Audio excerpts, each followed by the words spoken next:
listening to him talk about what it meant to be able to lead his people to achieve their freedom. This man's name was Boris Nemtsov, and he was subsequently murdered by thugs at the instruction of Vladimir Putin, murdered because he was a threat to Putin, because he stood for freedom. I worked in Warsaw in 1990, and I will never forget, there was a young woman who, I was working in the embassy, she was a young Polish woman who was also working in our embassy there. And I remember talking to her, and I remember she said to me, "I'm so afraid that people will forget. I'm so afraid that people will forget what it was like to live under Soviet domination." And at the time, I remember thinking, nobody could forget that. How could you forget? But people do. And they forget the price of freedom. I also had the opportunity to talk with Natan Sharansky, who was in the Soviet Gulag for a number of years. And I remember Natan saying to me a story that he's told many people, which is that when he was in the Gulag, he and his fellow prisoners passed messages to each other about Ronald Reagan and about the message of Ronald Reagan and Ronald Reagan telling them that the United States stood with them, that we stood with those prisoners, that we stood for people who were prisoners of conscience, who were fighting for their freedom, and how much it meant to them. A few years ago, I met a young man, he's my age, so I think he's a young man. I met a man who escaped from Cuba when he was 14. And he got on a boat by himself, came to the United States. And I asked him, I said, "How did you know? You're 14 years old, this was before the internet. I said, how did you know that you should risk everything to come to America? What gave you that confidence?" And without missing a beat, he said, "The speeches of Ronald Reagan." And I asked him how he had heard the speeches of Ronald Reagan. And he said that he and his family had a radio. And at night, they would listen to the radio with a blanket over their heads so the neighbors couldn't hear. But they were able to get Radio Marti, and they heard Ronald Reagan speaking of freedom. I had an amazing experience here at the Reagan Library a few years ago. I was meeting with the defense minister from one of the Baltic countries. And we were talking, and I told him that story. And he looked at me and he said, "I had the same thing happen to me. That's my life." And I said, "What do you mean?" And he said, "When I was a young boy growing up behind the Iron Curtain, we could watch Finnish television at night, and we could hear Ronald Reagan." And he said his parents told him that Ronald Reagan was a great man and America is a great country.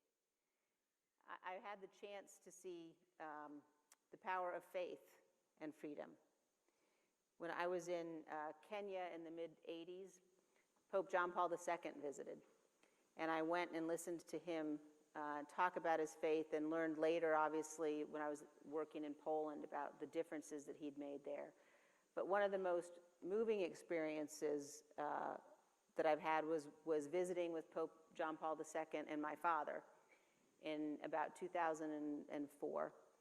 And he grabbed my dad's hand, and he looked into his eyes, and he said, "God bless the United States of America."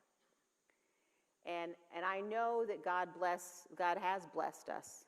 God has blessed America. But our freedom will only survive if we protect it, if we take our duty and our obligation seriously. Today, we're facing threats to our freedom abroad, around the world, and here at home.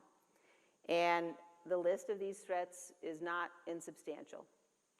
From Russia to China to Iran to North Korea, American adversaries are certainly on the march.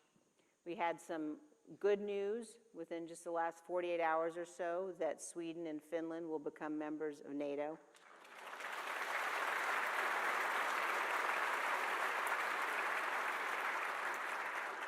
And I think it's an important lesson to Vladimir Putin, that is the opposite of what he had expected. If he had hoped that his invasion would lead to weakening NATO, he's managed to expand NATO. And I think that's an important message.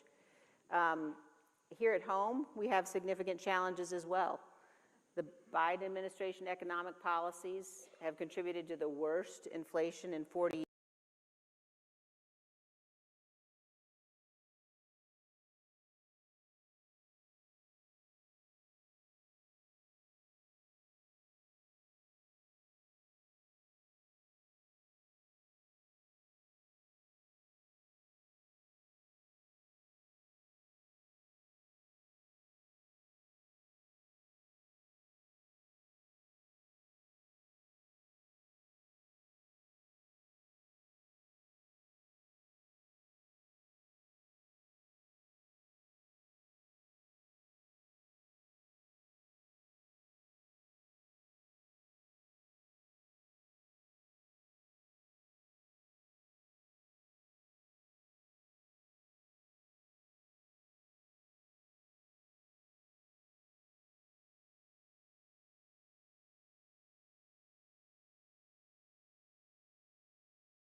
And every one of us bears to perpetuate the republic. We must not do that, and we cannot do that.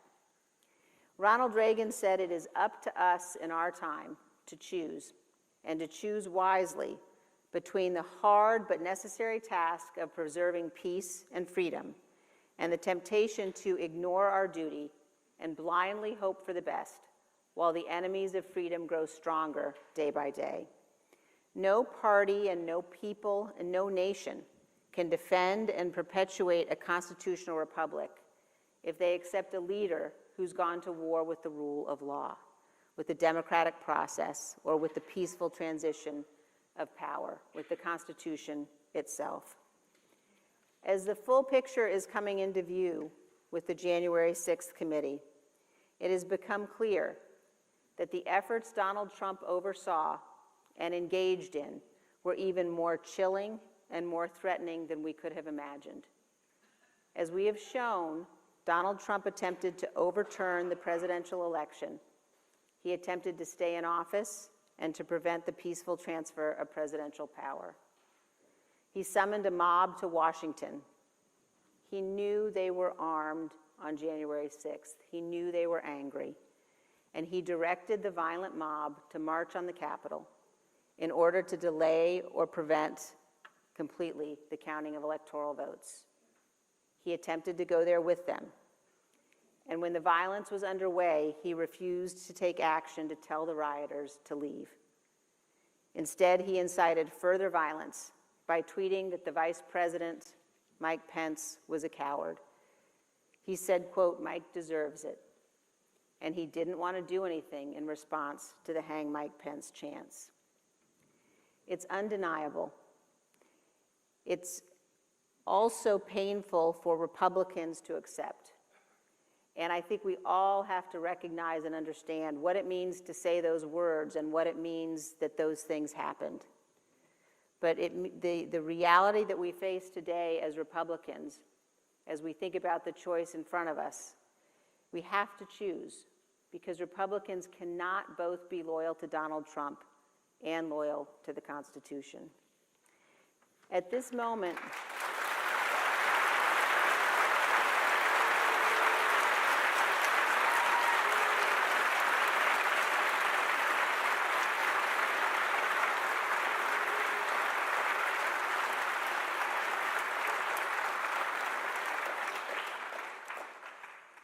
and as we think about this choice, and as I think about how I come to this choice, the first thing that I think about is that I come to this choice as a mother, committed to ensuring that my children and their children can continue to live in an America where the peaceful transfer of power is guaranteed. We must ensure that we live in a nation that is governed by law and not by men.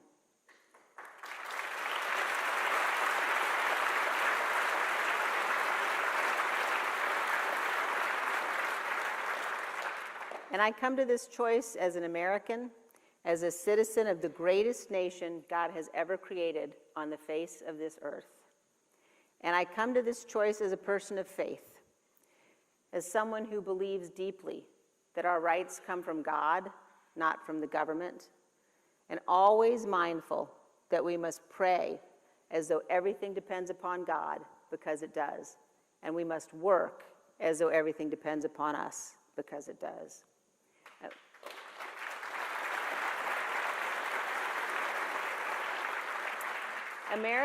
America is exceptional. We're the exceptional nation. We're a good and a great nation.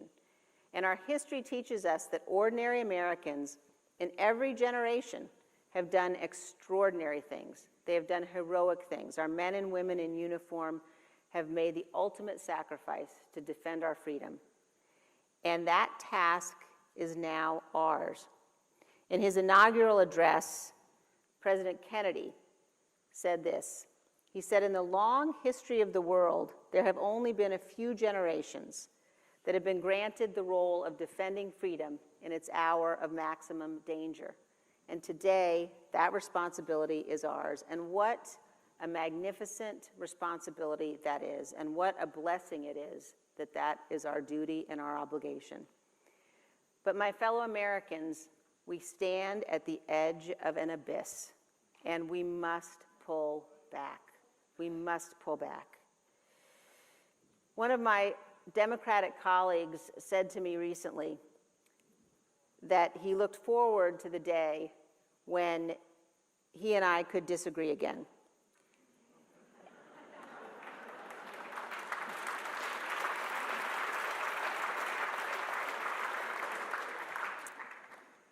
And believe me, I share that sentiment. Because when we can disagree again about substance and policy, that will mean that our politics have righted themselves.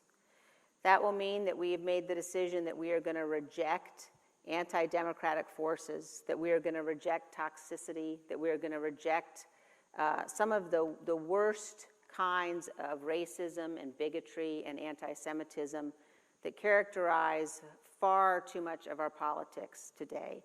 History has taught us that what begins as words ends as far worse, and we must reject those things.